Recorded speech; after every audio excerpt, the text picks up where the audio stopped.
Mummy ने कल कुछ सामान भिजवाया था। दही, उनके हाथ की जमी हुई दही मुझे बहुत पसंद है, तो उन्होंने डिब्बा भर के भिजवा दिया था। फिर कुछ हरी सब्जियां भिजवाई थी।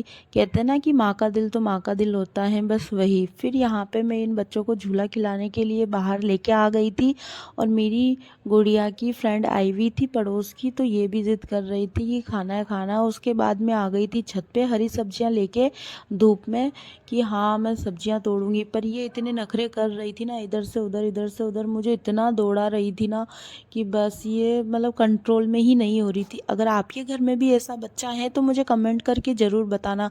ये नीचे जाने की जिद कर रही थी, बट सीढ़ियों की वजह से मुझे इसका बहुत ध्यान रखना पड़ता है। फिर ये मान ही नहीं रही थी, और मैंने इसको यहाँ पे पकड़ के मेरी गोद में बिठा लिया था, और मैं इसका ध्यान भटका रही थी। फिर मैंने इसको कुछ फ्रूट दिए खाने के लिए, पर इसको इतना तेज गुस्सा आता है ना कि इसने फ्रूट तक फेंक दिए। आपके घर में भी ऐसा गुस्से वाला बच्चा है क्या? तो मुझे कमेंट करके ज़रूर बताना।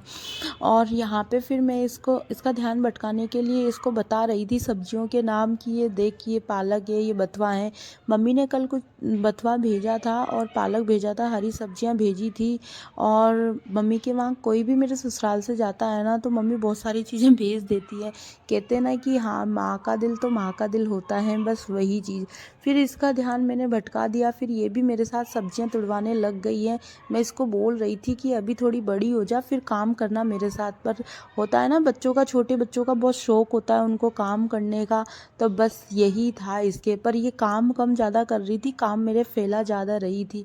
फिर मैं इसका ध्यान भटका रही थी। मैंने कहा ये क्या है, बता इसका नाम क्या है। बट ये फिर मेरे साथ मस्ती करने लग गई। फिर मैं भी इसके साथ मस्ती करने लग गई थी थोड़ी देर।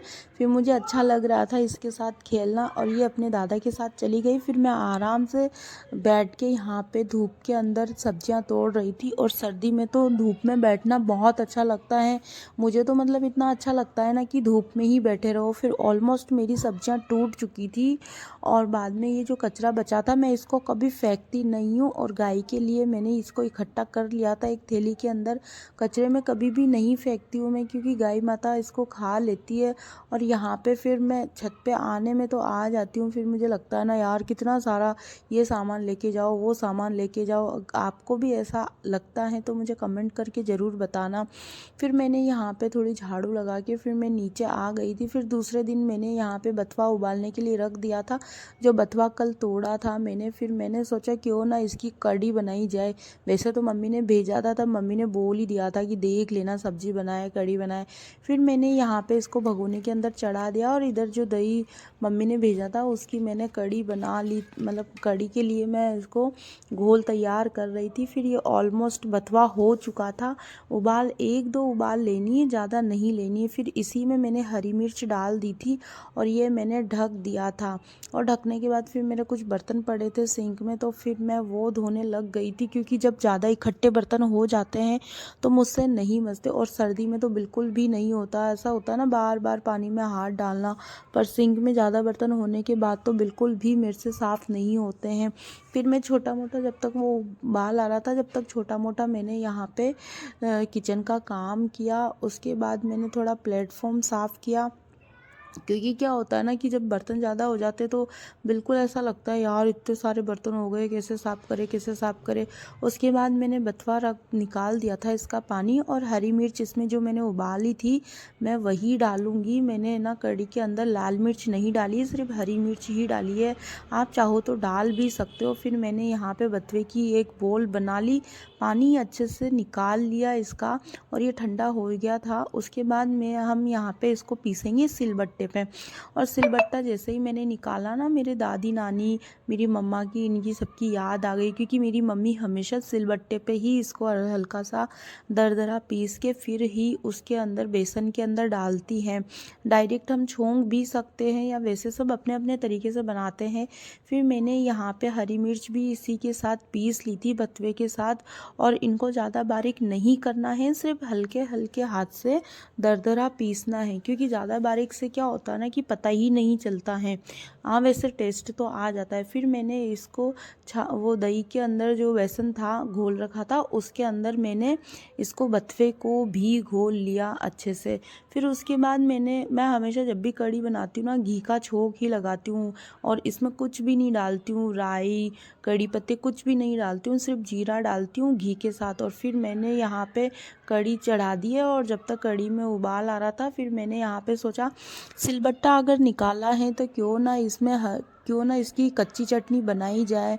और यहाँ पे फिर मैंने कच्ची चटनी बना दी। फिर मेरी गुड़िया यहाँ पे छेड़खानी करने के लिए आ गई थी मुझसे, और यहाँ पे चटनी मैंने पीस ली सिलबट्टे की, क्योंकि ये मुझे बहुत पसंद है। और क्योंकि कहते हैं ना कि मिक्सी में, वैसे तो मिक्सी की भी अच्छी लगती है पर उसमें फटाफट पिस जाती है और वो इतनी टेस्टी नहीं बनती है जितनी सिलबट्टे वाली चटनी अच्छी लगती है। तो यहाँ पे हमारी हो गई है सिलबट्टे वाली चटनी रेडी। और आपके भी घर में सिलबट्टे की चटनी बनती है या नहीं बनती है, ये मुझे कमेंट करके ज़रूर बताना। और मेरे वीडियो आपको अच्छे लगते ही नहीं लगते हैं, ऐसे ही मेरे वीडियो लाइक और कमेंट करते रहना मेरे वीडियो पर, और मैं आपके लिए अच्छे अच्छे वीडियो ऐसे लाती रहूँगी। फिर मैंने यहाँ पे थोड़ी कढ़ी टेस्ट करी और साथ में मैं चपातियाँ भी सेक रही थी। फिर मैंने यहाँ पे बाजरे की रोटी बनाई। मैंने सोचा क्यों ना कढ़ी बनाई है तो क्यों ना बाजरे की रोटी बनाई जाए, क्योंकि कढ़ी के साथ, अगर सर्दियों में कढ़ी के साथ बाजरे की रोटी मिल जाए तो ऐसा होता है ना कि गाँव के अंदर जो खान पीन होता है बस यही चलता है। मेरी नानी के हम लोग जब भी जाते थे ना, दादी के या नानी के रहने, तो वहाँ पे यही ऐसा ही खाने को मिलता था। फिर मैंने यहाँ पे 2 रोटी बनाई बाजरे की। एक मैंने बनाई हाथ से, जो मेरी टूट जाती है, वैसे तो मेरे से बनती नहीं है, मेरी मम्मी बहुत परफेक्शन से बनाती है एक बार में। मैं तो मम्मी से यही बोलती हूँ, यार आप कैसे बना लेते हो। फिर मैंने एक रोटी बनाई हाथ से, जो वो मेरी फूली नहीं थी। फिर मैंने दूसरी बनाई थैली पे। ये देखिए, मैंने थैली मतलब गोल कट करके रख रखी थी। कभी बनाती हूँ तो मैं इसी पे बनाती हूँ, बट मैंने आज सोचा कि हाथ से बनाई जाए। फिर मैंने एक रोटी बनाई हाथ से, एक रोटी बनाई थैली पे। फिर ऑलमोस्ट मेरी मतलब रोटी बनी चुकी थी। ये देखिए, जो तवे पे रखी हुई है वो मेरी मतलब थैली वाली है, और ये हाथ वाली मैं सीख ही रही है। हाथ वाली मेरी फूली नहीं थी, और थैली से जो बनाई थी वो रोटी मेरी फूल चुकी थी अच्छे से। ये देखिए, आपको मेरे वीडियो कैसे लगते हैं ये मुझे कमेंट करके ज़रूर बताना। और मेरे अगर मेरे चैनल पर आप नए हो तो सब्सक्राइब करना ना भूलें। और हमेशा मैं तिल्ली का तेल ही काम में लेती हूँ सर्दी के अंदर। ये देखिए, आप मतलब बाजरे की रोटी, मक्के की रोटी में क्या लेते हो, तिल्ली का तेल या घी आप लगाते हो, ये मुझे ज़रूर बताना कमेंट करके। फिर मैं यहाँ पे थोड़ी किचन समेटने लग गई थी, क्योंकि खाना खाने के बाद तो कुछ भी काम नहीं होता है, बिल्कुल भी। मुझसे तो भाई नहीं होता है, आपसे होता है नहीं होता, ये मुझे कमेंट करके ज़रूर बताना। फिर मैं यहाँ पे थोड़ी किचन साफ़ करने लग गई थी, और भूख भी लग रही थी वैसे तो बहुत तेज। उसके बाद फिर मैंने खाना लगाया और हम बैठ गए खाना खाने। मिलते हैं अगले ब्लॉग में। ये मेरा ब्लॉग कैसा लगा मुझे कमेंट करके ज़रूर बताना। मेरे वीडियो पे बने रहने के लिए धन्यवाद। मिलते हैं अगले ब्लॉग में।